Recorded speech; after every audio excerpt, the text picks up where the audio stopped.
All right, Pat. Tonight, late night, Los Angeles, and the Wolves. The Wolves have decided. It's kind of interesting in that the players all kind of said right after the game the other day, and like Rudy Gobert apologized in the private chat. He apologized publicly. Kyle Anderson's like, whatever. People swing on me.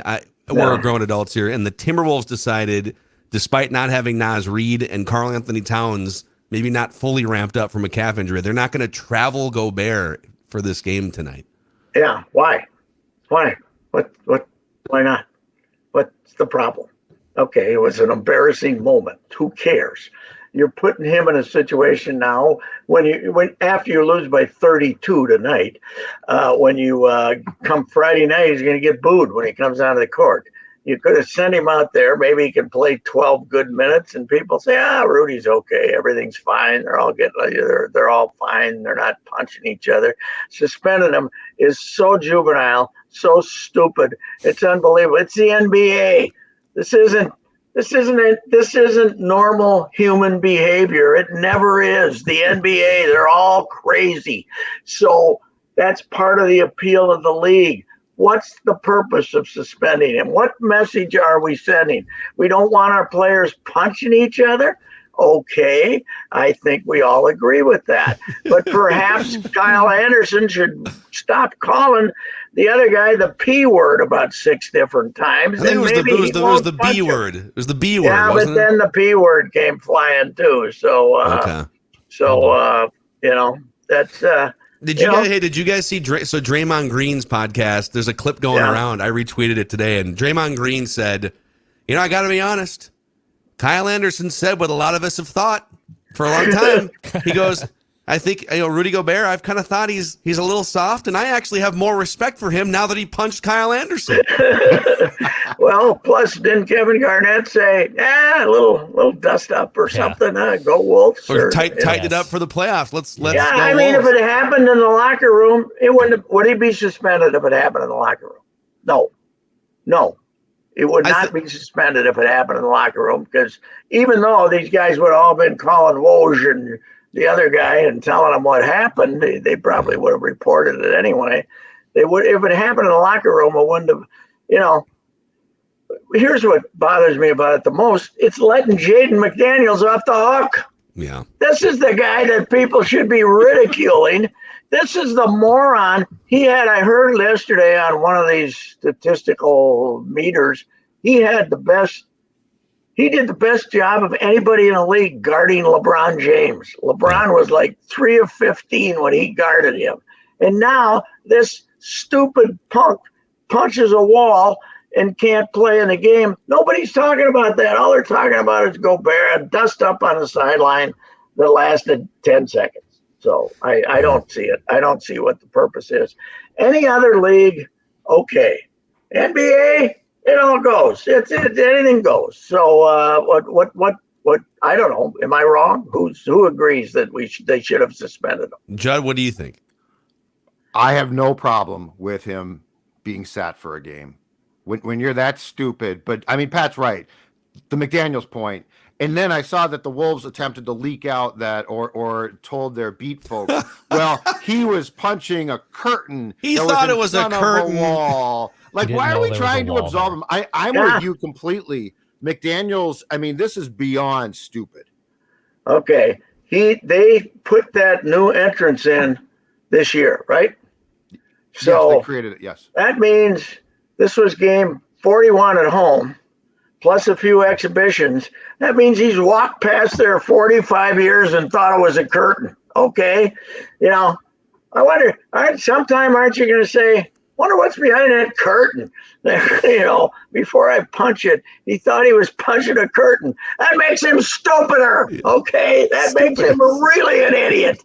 He should be suspended if he was playing. I bet they're not even going to fine him, are they? No, I think I don't think they can. Can they fine him for that? Well, sure. Can't they? Conduct detrimental to the team, I guess. You're punching just doing something stupid. I mean, I don't know. I just don't see what the purpose is of not having Gobert play this evening. If he and Kyle Anderson are okay, See, that's what I was kind of saying. Kyle Anderson is still going to be a smart ass, smart mouth punk guy who's a pretty good player. And there's only about 150 of those in the NBA. And, Rudy's going to be Rudy. Plus, you got your wagon tied to this guy for the next 4 years. You got your franchise tied to him for the whole decade, and you're turning him into a villain. It's just stupid.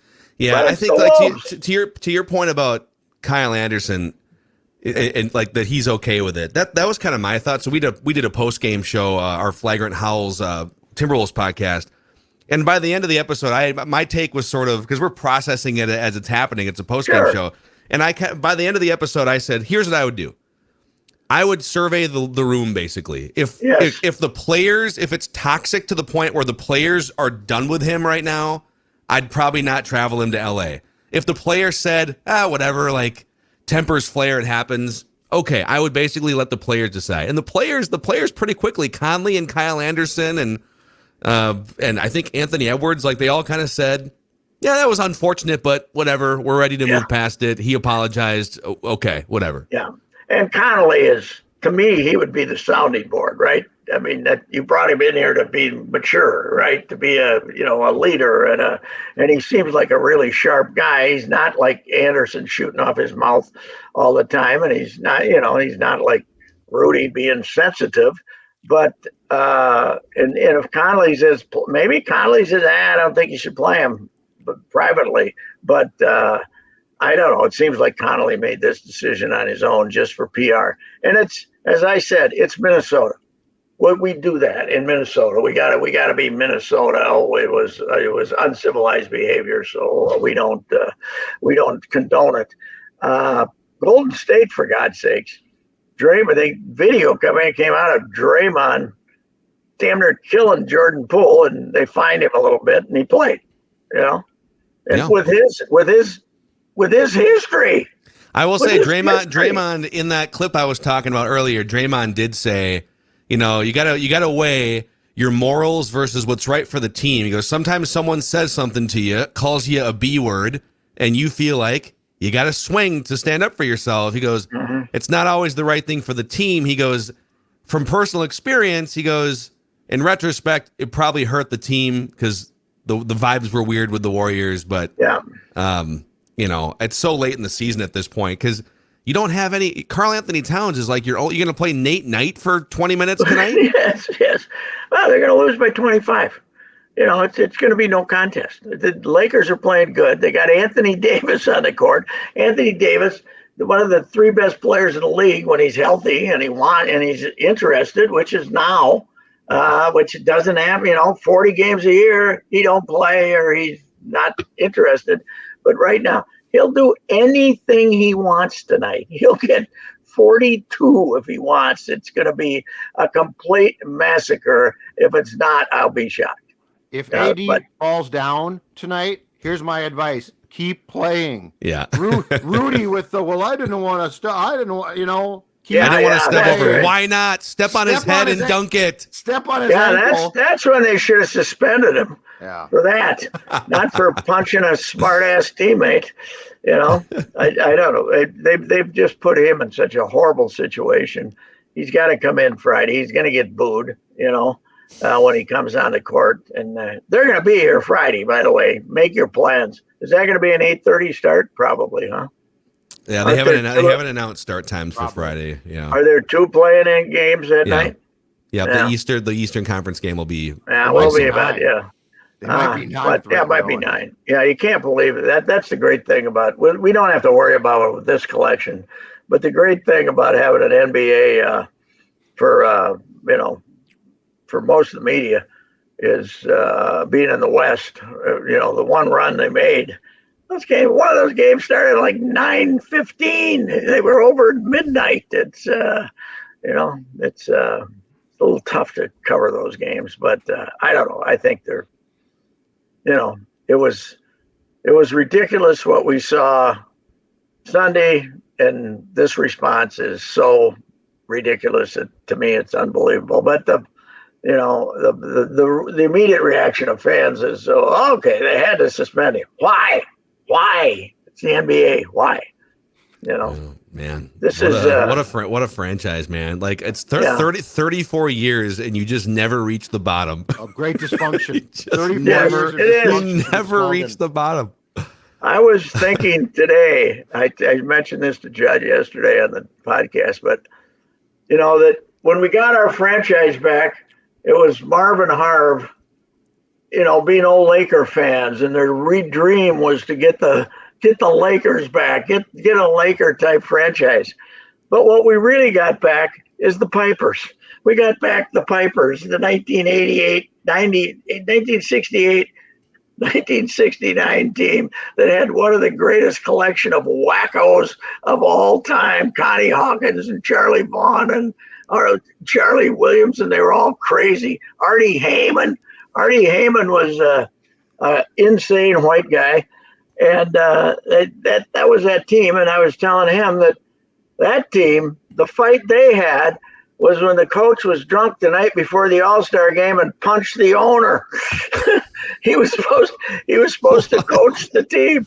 Yes, yeah. Jim Hardy punched Gabe Rubin, and so they didn't let him coach the All-Star game. He was supposed to coach the Eastern team in the All-Star game, and then he got fired 2 days later. And we named the promotions director as the new coach, Gus Young. So we're the Pipers. We're not the new Lakers. We're the new Pipers. You know, Pat, have you ever punched somebody in your life? No, Never? no. I've been in the bars. I've been in the bars when that stuff happened, but no, I've never. I don't think I've ever been. Well, I've never been swung at. Has an athlete ever actually swung at you? No. But Papa Jack, Ron Jackson, came after me, and he had a bat in his hand, and that was, which he didn't need, by the way. The young Papa Jack. That was the most. I mean, I've been verbally abused, but and told that I was going to have my ass kicked, but I never actually happened. No. Yeah, And I've never really been a fight. I've never been in a fight in my life. I mean, grade school. You know, Yeah, I was going to say, come on, grade school. Yeah, I feel like it's just a lot of work, man. Like I got one fight in 8th grade, and and then I became friends with the guy afterwards. Oh, it's sure. like, what are we doing here? This is stupid. What are we? Yeah. Well, as I said to Rudy, I said, "Hey, Rudy, don't feel bad. Daniel Weikerdine and I got sent home in the 4th grade for swearing at St. Gabe's. So that's, I've been sent home too, but it was in the 4th grade. Yeah. Isn't it unbelievable? By the way, on the other side of the block, the St. Paul Saints put up a good fight against the Chicago White Sox yesterday. I'm Yes, encouraged by what happened yesterday. Yeah, wasn't that that was quite the lineup. Carlos got a little back, but he says, he'll be okay in a few days. Joey Gallo, who still hasn't been put on the injured list, is I saw that Rocco said, he should be okay in 3 or 4 days. He was it looked like he was warming up in the dugout to hit, but he couldn't think. And then Buxton just gave him hey, since we got nobody else playing, let's not have Buxton play today either. We're back. Hey, you know who's laughing about this? Michael Salazar, the trainer who got fired. So it was my fault, huh? It was my fault these guys don't play. It was Doc Rock at his best yesterday, wasn't it? He's back. Poor Michael Salazar. I mean, Michael Salazar's name and career were besmirched. They were. Yes. You know, he might have to file a lawsuit for defamation against the Minnesota Twins. He should just go on Twitter and send out some of those hysterically laughing emojis or something. I don't know. They got Buxton in. They got Buxton in. They allowed him to pitch it. It's a 2023 miracle. And by the way, this was against the White Sox. If the White Sox hadn't handled the ball like it was a hand grenade, they would have, with the pin out, they would have not scored. They still wouldn't have scored. This team can't hit, fellas. And certainly the lineup yesterday can't hit. But even at their zenith, they can't hit. I don't think, as long as Polanco's not playing. Well, you see as who's long as batting Kirillov's 500 right now through the first week and a half. Louis Arise is batting 500 to start the season. Yes, he is. But then again, the other guy's pitching tonight, and you feel like you're going to win. So yeah, but that's kind of what you said. Like, it would be nice if you didn't have to trade 3 years of Louis Arise to get pitching help, right? Yes, right. That's true. That's the problem. That is it. I mean, and your leadoff hitter yesterday was crafty leadoff hitter Trevor Larnach was their leadoff hitter yesterday. You know, he's a guy that, I mean, he's been really good so far. He's about the only guy, but you know, I'm not an old fashioned guy that's got to have some speedy guy up at the top, blah blah blah. But you got to have somebody with some credentials to hit first, don't you? Even if if it was Buxton, I don't like him as a leadoff hitter. I like him more in the middle. But even if it's him, but they don't have any semblance of a leadoff hitter because they traded Arise. And here's what amazes me: did they know that they must have known Polanco was going to have this issue, and they still traded Arise, right? No, I'm not sure if they knew that Polanco had. Do we trust anyone to know about medical issues, internal or external, over there? No, not really. But it's you know, the pitching's good and hitting's bad, and I don't know what the answer is here. But White Sox had given up more runs than any team in the league by 100. How about those Tampa Bay Rays, gentlemen? Yesterday they break out an opener. He pitches 2 innings. Next guy pitches 4. Then they go 1-1-1. They win the ball game 1-0. They're 10-0 now. They got the second worst stadium. I'd say it's better than Oakland, but well, maybe tied with Oakland for the crappiest stadium. And nobody goes to the games, and they don't have any payroll. How do they do this? I don't know. I don't understand how the hell they do this. It is remarkable, too, because things change. Guys leave, executives leave, and they still win baseball games. Yeah, if anybody gets to the point that they got to get paid big, they woo. But you know what they're using to a great advantage? I was reading this. The sweeper. We've got a new pitch now. We got the sweeper, right? Instead of the slider that moves more sideways or something, and it's a bigger break. And now it's become an official pitch, the sweeper. Okay. So I think we have 8 pitches now and to put on the board. And somebody said that this Jeffrey Springs, who was a nobody, and now nobody can get a hit off him. He was, I heard this on MLB radio network. He was complaining because they kept putting on the scoreboard that he threw a slider, and he said it was a sweeper. Not I wanted to be a sweeper up there, not a slider. So another pitch we have, but unbelievable. I think it probably replaces. I think because the knuckleball is pretty much extinct, so I think we don't have any knuckleball, and very few. Judd said he saw a screwball pitcher. Were you the one telling me that a screwball pitcher? It was like a sinking 2-seam kind of a thing. It was very. And, He's going to look like Carl Hubble at the end of his career. When Judd told me that, Phil, I was able to reveal to him former screwball pitcher and guest of the Judd and Mackey show, Hector Santiago, is pitching in Mexico. Wow. I think he's with Tijuana, but he's on the roster. Is he? He's got a deal to do weekly hits on Mexican radio, but he only does like 1 out of every 3. So. Yes, Judd said the same thing. I hope the season starts off well, or you may never hear from Hector. Okay, if I'm not mistaken, I'm pretty sure, and I don't have to throw names under the bus here, but I'm pretty sure we as a radio station insisted on Hector Santiago over Glenn Perkins for whatever reason that season. Because Glenn was injured in the offseason. I don't care if Glenn has no limbs left. He's better on the radio than Hector Santiago. It was supposed to be Trevor May, and he blew. And he had an Tommy John. You know, he blew out his shoulder, whatever. He's out for the season. So I was down in Florida, and Hector was chatting it up after every game, every exhibition game, even if he pitched or not, and I was in with Dustin saying, who can they get? Who can they get? And I said, Hector looks like he's a good talker. Never took into it. It's your fault. Yep. Yeah, it was my fault. How is he when he struggles? So Dustin called down and asked Hector and says, sure, I'll do it, Hector said. And then, I never took into account that he was a lousy pitcher who would never, who would not, once he's went in the tank, would never be calling again. So I should have taken into account before I lined him up for you that maybe we wanted somebody who had a half a chance to be competent. Yeah. How does he handle adversity would have been a nice question to ask Dustin. Right, because there'll be plenty of it. But Hector, by the way, in the Puerto Rican Winter League, he played for the Gigantes de Carolina.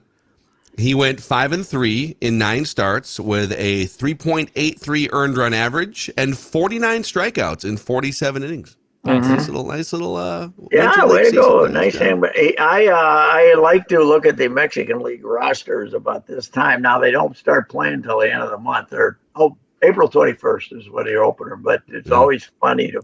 It's always fun who you find that's playing down there, because I always think of the manager in the Major League, the guy with the